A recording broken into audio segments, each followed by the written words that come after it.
সুপ্রিয় শিক্ষার্থীবৃন্দ, আজকে আমরা আলোচনা করব পদার্থবিজ্ঞান প্রথম পত্রের কাজ শক্তি ও ক্ষমতা অধ্যায় থেকে। কাজ শক্তি ক্ষমতা অধ্যায় থেকে আজকের আমাদের আলোচ্য বিষয় হচ্ছে কর্মদক্ষতা, কর্মদক্ষতা থেকে কার্যকর ক্ষমতা, কার্যকর ক্ষমতা থেকে ব্যয়িত শক্তি।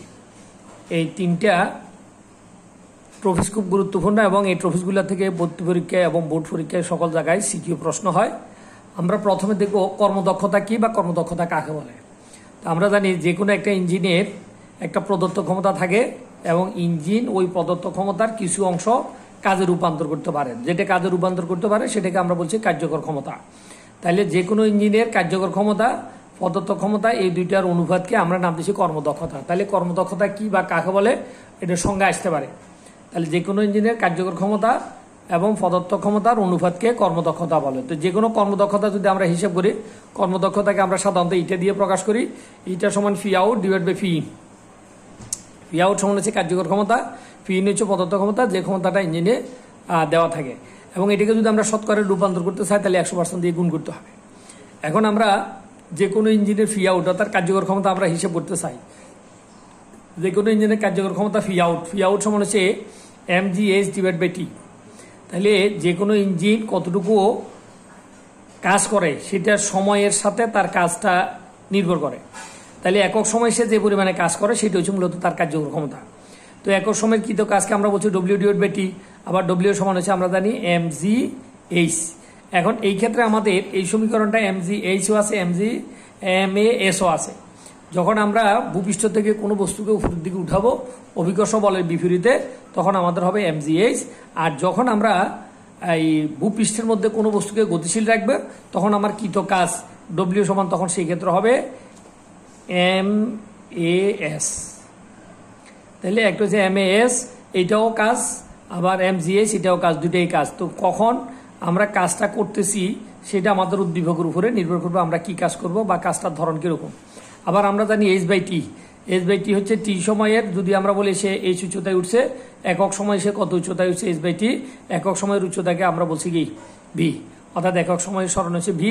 তাহলে mgv। তাহলে এটা দিয়ে আমরা কার্যকর ক্ষমতা বের করতে পারি। যখন তোমাকে কোনো ইঞ্জিনের বলবে যে অথবা কোনো একটা ইঞ্জিন এত ব্যাগে পানিকে কি করতে পারে, সেচতে পারে, তাহলে পানির ব্যাগ দেওয়া আছে, পানি কতটুকু বরের পানি সেচছে তার পরিমাণ দেওয়া আছে, তাহলে এখান থেকে আমরা তার ক্ষমতাটা পাবো। আবার এম সমান আমরা যদি এখন এই ক্ষেত্রে আমাদেরকে যদি বলা হয় আমরা একটা কুয়াকে পানি শূন্য করব, ধরো নিচে একটা কুয়ার চিহ্ন দেওয়া আছে, কুয়ার গভীরতা হচ্ছে h, কুয়ার ব্যাসার্ধ হচ্ছে কত আর, এখান থেকে এখান পর্যন্ত কুয়ার ব্যাসার্ধ হচ্ছে আর। এখন আমরা যদি এই পুরো কুয়াটাকে পানি শূন্য করতে চাই তাহলে পুরো কুয়ার পানির ভর লাগবে। তো পুরো কুয়ার পানির ভর, এই ভর এম সমান আমরা জানি এম সমান হচ্ছে রো বি, অর্থাৎ পানির ঘনত্ব দিয়ে কুয়ার আয়তনকে আমরা যদি গুণ করি তাহলে কুয়ার পানির আয়তন পাওয়া যাবে। তাহলে আবার যেহেতু কুয়াটা সিলিন্ড্রিক্যাল, তাহলে কুয়ার আয়তন হচ্ছে দেখো এই পাই আর স্কোয়ার এইচ, এটা হচ্ছে কুয়ার আয়তন, পাই আর স্কোয়ার এইচ। এই সমীকরণের মধ্যে আর হচ্ছে ব্যাসার্ধ, এইচ হচ্ছে কুয়ার গভীরতা, পাই হচ্ছে ধ্রুবক। এই মানগুলো যদি আমরা বসা আয়তন পাবো, তাহলে এখন এই ভি এর মান আমরা পাই আর স্কোয়ার এইচ, এটা আমরা এখানে বসাই দিচ্ছি পাই আর স্কোয়ার এইচ। আর এই এইচ প্রাইম এটা হচ্ছে মূলত কুয়া পানি শূন্য করতে গেলে তখন আমাদেরকে এখানে কুয়ার ক্ষেত্রে গড় গভীরতা হিসাব করতে হয়। এখন প্রশ্ন হচ্ছে আমরা কেন গড় গভীরতা হিসাব করব। গড় গভীরতা হিসাব করার মূল কারণ হচ্ছে আমি যে পানিগুলো কুয়ার উপরে একবার উপরের তল থেকে এখান থেকে যে পানিগুলো তুলতেছি, এই পানিগুলোর উচ্চতা আর কুয়ার একবার তলা থেকে নিচ থেকে আমরা যে পানিগুলো তুলতেছি সেই পানিগুলোর উচ্চতা, দুটোটার উচ্চতা সমান না। তাহলে উপরের পানিগুলা জিরো গভীরতার লেভেল থেকে উঠতেছে কুয়ার, আর নিচের গুলা একেবারে নিচের গুলা এজ গভীরতা থেকে উঠতেছে, তার মাঝখানে গুলা এর চেয়ে কম গভীরতা থেকে উঠতেছে। যার কারণে আমাদেরকে কুয়া পানি শূন্য করতে হলে গড় গভীরতা নিতে হবে। তো গড় গভীরতা নিতে হলে আমাদেরকে গড় হিসাব করতে হবে। কুয়ার উপরের লেভেলের গভীরতা হচ্ছে জিরো, একেবারে নিচের গভীরতা হচ্ছে এইচ, 0 + h ডিভাইড বাই 2, এটার নাম হচ্ছে গড় গভীরতা। এই গড় গভীরতা দিয়ে আমাদেরকে কি করতে হবে, কার্যকর ক্ষমতাটা হিসাব করতে হবে। তো এখন আমরা পাই আর স্কোয়ার এইচ প্রাইম থেকে আমরা বলছি কুয়ার গড় গভীরতা, আর এইচ হচ্ছে কুয়ার পানির ভরের জন্য যে গভীরতা সেটা। তাহলে এখানে আমরা টি এর মান বসাই দিলে ফি আউট পাবো।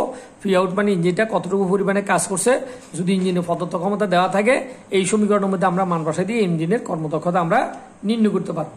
তো এখন হয়তো তোমাকে বলছে যে কি পরিমাণে শক্তি সেখানে ব্যয় হবে, ব্যয়িত শক্তিও তোমাকে অনেক সময় হিসাব করতে বলতে পারে। তো আমরা জানি ব্যয়িত শক্তি কে যদি আমরা বলি ডব্লিউ, তাহলে টি সময়ে কৃত কাজ যদি ডব্লিউ হয় বা ব্যয়িত শক্তি ডব্লিউ হয়, একক সময় ব্যয়িত শক্তি ডব্লিউ বাই টি, একক সময় ব্যয়িত শক্তিকে আমরা বলছি কি কার্যকর ক্ষমতা ফি আউট। তো ফি আউট সমান ডব্লিউ বাই টি, তাহলে ডব্লিউ সমান ফি আউট গুণন টি। তার মানে কার্যকর ক্ষমতাকে সময় দিয়ে গুণ করলে আমরা কি পাবো, ব্যয়িত শক্তি পাবো। তাহলে যে কোনো ইঞ্জিনের ব্যয়িত শক্তি তোমাকে বের করতে বলতে পারে, অথবা তোমাকে এই সমীকরণ থেকে আমরা যে কোনো একটা বাসা বাড়ির বিদ্যুৎ বিল যদি আমাদেরকে বের করতে বলে সেটাও আমরা বের করতে পারবো, যদি আমরা ওই বাসা বাড়িতে যে যন্ত্রগুলা বা যে বৈদ্যুতিক সরঞ্জামগুলো আমরা ব্যবহার করছি ওই বৈদ্যুতিক সরঞ্জামগুলো যদি তোমার ক্ষমতা যদি দেওয়া থাকে, তাহলে আমরা এই সমীকরণ থেকে বাসা বাড়িতে বিদ্যুৎ বিলের হিসাবটা আমরা এখান থেকে করতে পারবো।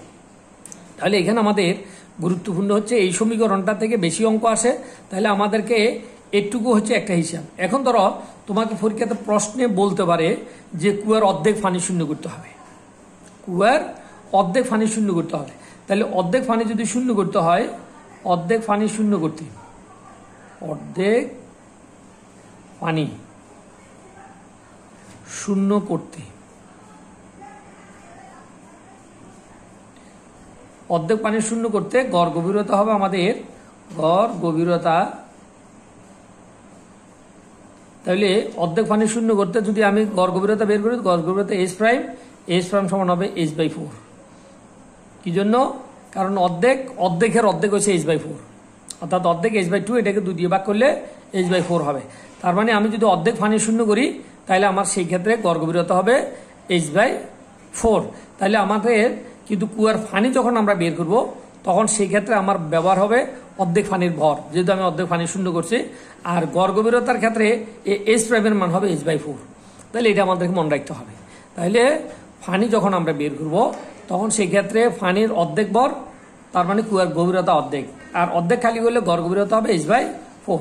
এখন তোমাকে যদি বলো বাকি অর্ধেকের হিসাব, তাহলে বাকি অর্ধেকের হিসাব বের করতে হলে বাকি অর্ধেকটার অর্ধেক হচ্ছে এইচ বাই 4, তাহলে বাকি অর্ধেকের অর্ধেক এইচ বাই 4, তাহলে উপরের অর্ধেক পুরোটা খালি।